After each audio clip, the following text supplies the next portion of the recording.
Good morning, everyone. Thank you for tuning in to another episode of The Dose. Jereme, Kleven here, joined by the Magic Man, Mr. Mark Hutchins, and the beast behind the glass, Mr. Byron Filson. Gentlemen, we'll see you this afternoon at the Mastermind. Yes, I will be there. 1 p.m., Scottsdale office. Byron said he's coming. For all the MHGers and anyone else out there that just wants to come attend a Mastermind. Check it out. Today, 1 o'clock. Hey, we said yesterday we were going to have a special guest in the house, and we weren't lying. We do indeed have a special guest in the house, Mr. Joshua Smith. Yeah. All right. Welcome back. What's up? Round three. Yeah, round three, man. We've been on your podcast before. You've been on ours before. We kind of go back and forth. So, I kind of like turning around the mics and getting, being the interviewer, I guess. Yeah. Have you be the interviewee. That works, dude. We like to just come at it, guns a-blazing. So welcome back for round three, man. Thanks for coming in, though. Happy to have you. Yep, huge honor, man. Stoked to be here. Honored to associate with you, obviously, as as a member, as a partner, with us, with my home group. Watching you guys continue to grow, it's just it's awesome, man. I know you guys, as a team, just under 80 million last year. That's huge. That's huge. Yeah, it was a good year, man. It was actually our best as far as not units, but as far as gross sales volume. It was the best year we've had in my going on 11th year career. So it was an epic year, dude. It's huge. So do you attribute all your success to Mark Hutchins? And 99% of it, dude. Just kidding. I said, why me? No, we know it's all. I contributed to Byron. It's all because of Byron. I'll take that. You're an incredible leader in the brokerage. I mean, for those out there that that don't follow you, you should. The amount of content that you're putting out there with your own podcast, with your own videos that you put. I know your YouTube channel, just looking up Joshua Smith.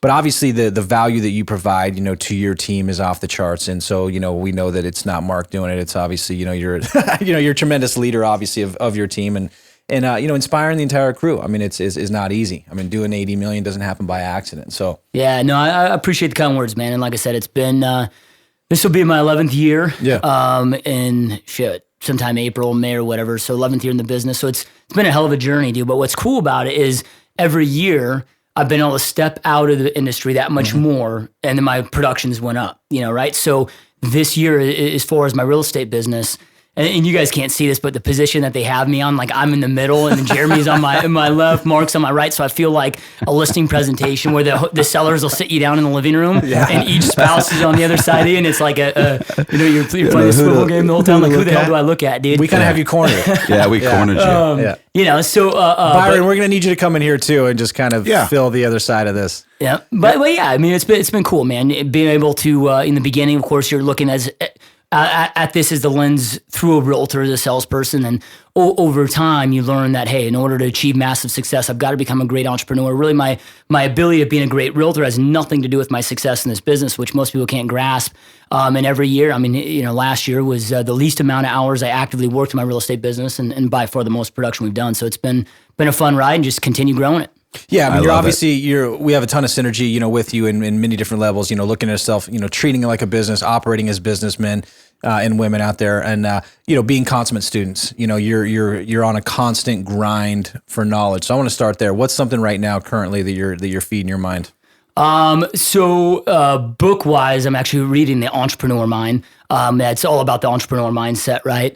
I'm always being coached. I have 4 coaches right now, one of which all of you guys know, John Cheplack. Coach on and on with him for years and years and years. And recently just started going back, coaching with him every single week, full time again. And I've got 3 other coaches in different aspects of my life. Like I have an Infusionsoft coach, I have a Facebook coach, I have a health and fitness coach. So yeah, I mean, the self-development game is massive, dude. And it's not just reading books. I think this whole book thing gets so played out. Everybody wants to jump in and start reading all these self-help books, which is important, but you've got to learn to be students of your own game, right? Learning to operate in observation mode, surrounding yourself with the doers at the next level. And that's my biggest push right now, is making sure that I'm in a room. Like I want to be the dumbest and most unsuccessful cat in every room that I possibly can, right? So I'm spending a lot of time just observing players that are a level that I'm not even close to, just so I can, try to get there, to know how to play the game at a higher level. So I love that. I've always said it's always great to be in a room with somebody who is way, way more. Yeah, far if you're the advanced. smartest, most successful person in the room, that's a problem, right? Dude, it's so difficult though, man. It's so tough to get to. Byron. Well, what did Steve Jobs say? He said that he's like, I do not want to be the smartest. He's like, if I have one person that's smart, that I'm smarter than, that works for me, he's like, they won't work for me. Yeah. He's like, the only people that work for me are years beyond my intelligence. Yeah, I mean, it's been said over and over and over. Everybody's heard the same before, but you're the average of the 5 people you spend most time with, right? So it's very difficult. It's a question I get almost daily on my podcast from listeners of how do I reach up for friends? And when I had Grant Cardone on the podcast, he said it best. He's like, well, how do you go out there and get business?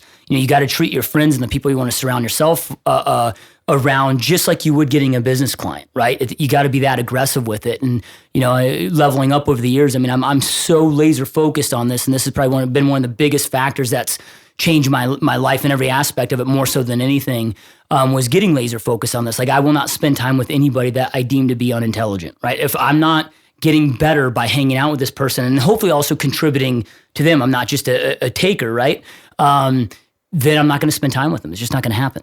Yep, and you're right. That's tough to do. Old friends, acquaintances, whatever it may tough. be. You know what I mean? It's so true. And it's not that you don't like those people. You still love them. They're your old friends. You got history. It is what it is. But if you're trying to get to that next level, you can't have people. It's like clipping the dead weight and elevate. You got to think big picture, man. You never sacrifice what you want most for what you want right now in the moment, right? So it's difficult. Sometimes it's uncomfortable. Sometimes to have those conversations. But really getting clear on big picture, what you're going to regret, what you're going to regret not doing if you don't do it, and living by it. So those things that you're trying to do right now, the wildly important goals that you have in your life, business, career, whatever it is, how do you remind yourself or refresh that for you every day? Is it right in front of your face, whiteboard, or? Yep, all of the above, dude. So I wake up every single morning. My alarm goes off at 3 a.m, and I'm not some freak that just loves to get up at 3 a.m. I'm a morning guy, but I'm like a 5 a.m. morning guy, right? So I'm pissed off as hell when I wake up at 3 a.m. every single day. I get out of bed. I pull up my iPhones. First thing I do, I go to my notes section, and in there's my goals, right? So my lifelong goals, like becoming a liquid billionaire is one of my goals. That's a lifelong goal that will take me years and years and years to hit. It's not going to be overnight, of course. To what my yearly, to what my quarterly goals are. So every morning, that's how I start my day. Like, I don't start my day off in a positive mindset, but I put myself there very quickly.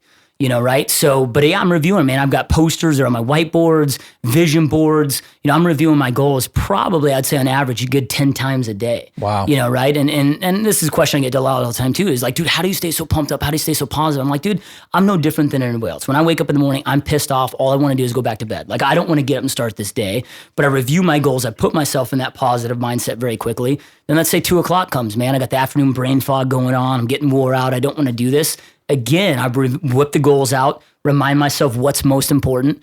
Then I might jump down and do like 10 burpees, get the blood flowing, and fire back up and get right back to it, dude. Your goals are so big, and so they're just out there that keeps you focused, keeps you driven, and you don't burn out when your goals are that big, right? Yeah, I don't believe in burnout, man. It's either you don't have a purpose or you haven't set clear goals, or you've lost sight of them. And if you have massive goals that scare the living shit out of you, but that you also know, like, I'm not going to set a goal to become an NBA basketball player, right? Like, I'm 5'10" white dude with no coordination. So I'm going to set goals that I thought know I was going to say because you're 33, 34 now, and you're not 23, 34 as well. So age is just a number. I can overcome that. But so I'm going to set goals that align with my skill sets that I know are possible. Now, can becoming a liquid billionaire possible for me? Okay, I'm not some brilliant engineer, coder like an Elon Musk or Mark Zuckerberg. So am I going to become the richest guy on the planet?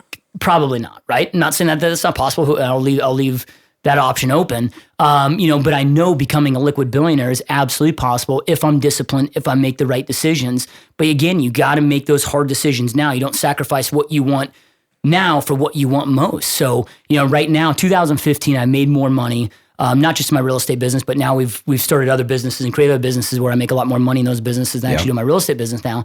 I made more money than I've ever made in my life last year. But I'm living more frugally than I've ever made.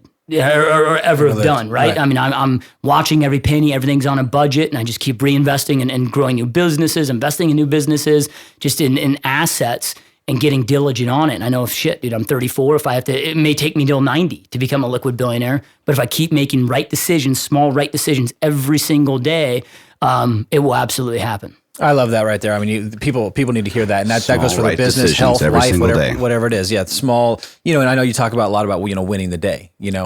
Making sure you win the day, and it starts with small decisions compounded over time. It's right. The one thing. I was listening to this YouTube video with Darren Hardy the other day. It's a lot of my self-development. I love YouTube videos, and I love watching people that really inspire me, and Darren Hardy happens to be one of those guys. Absolutely. Love him. So he's talking, and he's like, what's the one thing, the one key to success, the one thing that makes all the difference? And he all starts referencing City Slickers, with the one thing, right? With Curly. And he goes, it's choices, dude. That's all it boils down to. Success is just making those small, tiny little choices that seem insignificant every single day. Failure is just the opposite, just a small errors in judgment. Choosing to show up a little bit late, leave a little bit early, choosing to not do the extra dials, choosing to drink the soda over the water. That's the shit that catches up with you. And then, he also says in that same video I was watching, he's like, hey, have you ever been bitten by an elephant? And everybody in the audience is like, no. He's like, have you ever been bitten by a mosquito? And everybody's like, yep. He's like, see, it's the little things in life that bite you, dude. So it's those little tiny things that add up that are going to make or break you over time. And people don't wake up to that fact. They think that we have more time available than we really do, and they're just not paying attention. And it's critical. I love it. And we're going to wrap up at that and leave everybody with, what decisions are you going to make today to start those wheels in motion? Which correct decisions, and maybe it's changing or tweaking a couple little things here and there to get on the right path. So what are you going to do today to do that? Correct. And a little hook for tomorrow on some actual real examples of how it does work, and how you said before the podcast we were talking, where it's like everybody complicates everything, right? Simplify it and get to work. So anyhow, guys, see you today, 1:00 for the mastermind. Mastermind. Have a great day. See you tomorrow. See ya.